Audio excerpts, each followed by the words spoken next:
The first case of malaria has been diagnosed in the United States in 20 years. I'm Dr. Hassan, board-certified trauma anesthesiologist. And just today, news reports out of Florida and Texas have reported that 5 individuals have been infected with malaria.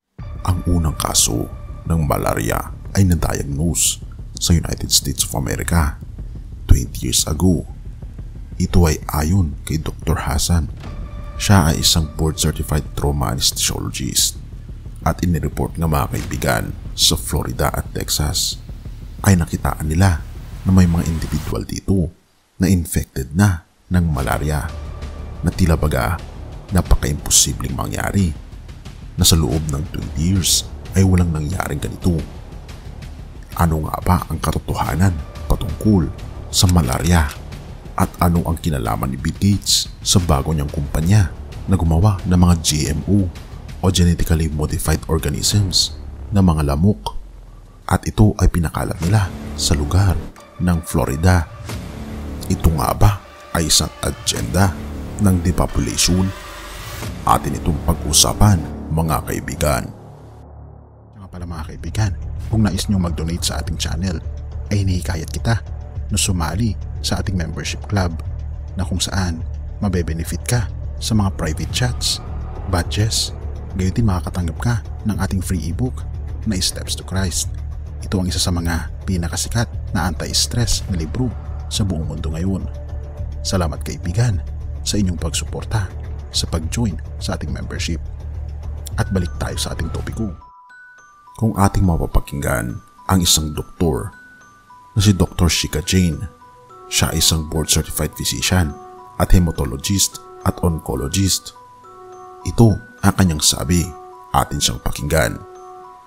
For panic, but I do think it's cause for concern, and I really think we need to look at the underlying reason why we haven't seen malaria in 20 years and we're seeing it now, and some of it can be attributed to climate change. We're seeing more warm weather for longer periods of time. We're seeing environments that might be more amenable for mosquitoes that are carrying malaria to live in these warmer climates. So again, emphasizing that this is not a contagious disease. You cannot catch it from someone else, but you can catch it from mosquitoes.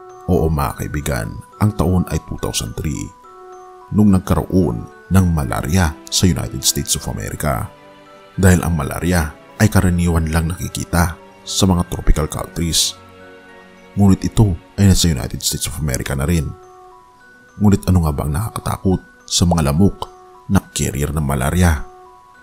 Ang nakakatakot nito mga kaibigan ay pwede itong kumalat sa buong kalamukan kahit na hindi ito nakakahawa. Pwedeng lumipat ang malaria sa pamamagitan ng needle injection, blood transfusion, at marami pang iba. At kung ating mapapansin, bihira ang mga nakakasurvive sa malaria, lalo na kung hindi ito kaagad naagapan. Oo mga kaibigan, very life-threatening ang mga tao na maapektuhan ng sakit na malaria, na ito ay nagkukos ng mga seizures, coma, kidney, damage sa puso at magbubunga ng iba't ibang klase ng komplikasyon na sanhi ng kamatayan ng isang tao. Kung ating mapapansin, ano nga ba ang dahilan kung bakit nagkaroon ng malaria dito? Isa sa mga tinitignan na dahilan ay kung saan si Bill Gates ay nagkaroon ng isang kumpanya na gumawa ng mga genetically modified organisms na klase ng mga lamok na umaabot sila sa paggawa ng mga GMO ng mga lamok ng 30 milyon na mga mosquitoes kada linggo. Ito pa ay ayon kay Dr. Scott O'Neill. Siya ang isa sa mga head sa kumpanyang ito. Atin siyang pakinggan, mga kaibigan. I'm Scott O'Neill here in Medellin, Colombia today, and I'm at the world's biggest mosquito factory for the World Mosquito Program. We're making in here 30 million mosquitoes a week. Come have a look. Kung ating mapapansin, hindi kaya nagkataon lamang na si Bill Gates, isang philanthropist at billionaire, ay nagpropose na gumawa ng mga GMO na mga lamok upang maiwasan ang pagpapalaganap ng mga lamok na infected daw ng dengue at malaria. Kaya daw nirelease nila ang napakaraming mga lamok sa lugar ng Florida upang patayin ang mga lamok na infected daw ng dengue at malaria. Ito pa ang isang video ni Bill Gates na nagpropromote patungkol sa kanyang kumpanya na may kinalaman sa paggawa ng mga GMO na mga lamok. Atin itong panoorin mga kaibigan. Malaria is, of course, transmitted by mosquitoes. I brought some here so you could experience this. We'll let those roam around the auditorium a little bit. There. There's no reason only poor people should have the experience. At ang nakakamangha mga kaibigan, lahat ng mga lamok na nirelease nila ay may mga barcodes. Ibig sabihin, alam ng kumpanya ni Bill Gates kung ito ay GMO na lamok o hindi. Ngunit ito mga kaibigan ay hindi sinasang-ayunan ng mga fact checkers dahil hindi raw ito totoo. Ngunit kayo na mga kaibigan ang manghusga kung ito ba ay totoo o hindi. Dahil noong 2009 sa isang TED conference, binanggit ng Gates Foundation na sila ay tutulong na patayin ang mga lamok sa Florida. At after ilang mga dekada sa panahon natin ngayon, hindi ba't nakapagtataka bakit umusbong ang mga kaso ng malaria doon din sa Florida kung saan nag-release ng mga GMO na mga mosquitoes sa state na ito? Hindi ba't nakapagtataka na hindi kaya ay isa itong malaking agenda ng Bill Gates Foundation upang i-depopulate ang Amerika? Ngunit ganoon pa man, lagi nating tatandaan na tayo'y mag-ingat sa lahat ng ating mga pinupuntahan at hilingin sa ating Panginoong Diyos ang proteksyon laban sa anumang klase ng sakit. At ito nga mga kaibigan ang isang babala sa atin na tayo ay malapit na sa katapusan ng mundo. Hiniling ng ating Panginoon na tayo maging handa sa mga bagay na mangyayari sa ating mundo, na magpapago ng ating mga pananaw na ang ating mundo ay hindi talaga ito ang ating permanenteng tahanan.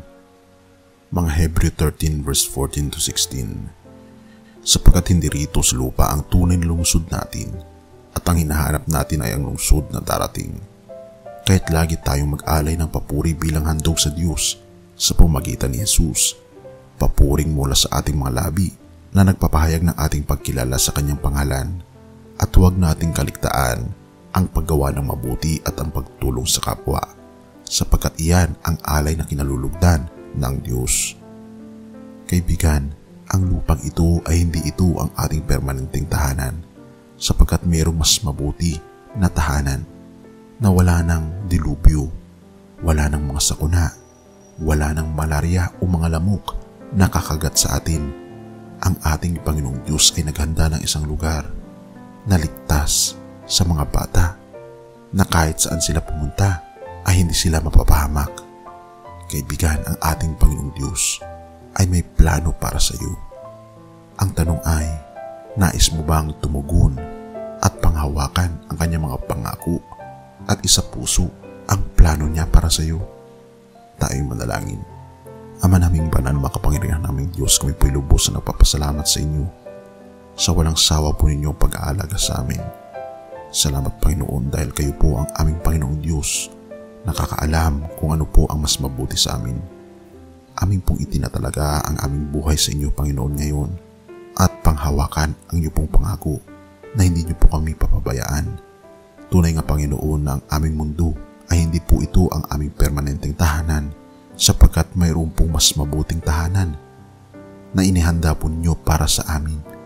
Gabayan kami Panginoon at tulungan na makamit ang kaligtasan sa pamagitan ng aming Panginoong Jesucristo at maramdaman po namin ang kaligayahan ng langit na bayan habang kami Panginoon ay nasa lupa pa lamang. Salamat Panginoon sa aming Panginoong Jesucristo na siya pong dahilan kung bakit kami nabubuhay ngayon at kung bakit kami mabubuhay sa hinaharap. Patawarin po kami sa lahat ng aming pagkukulang at pagkakasala, pagkat ito'y aming samot hiling sa matamis na pangalan ng aming Panginoong Jesus. Amen.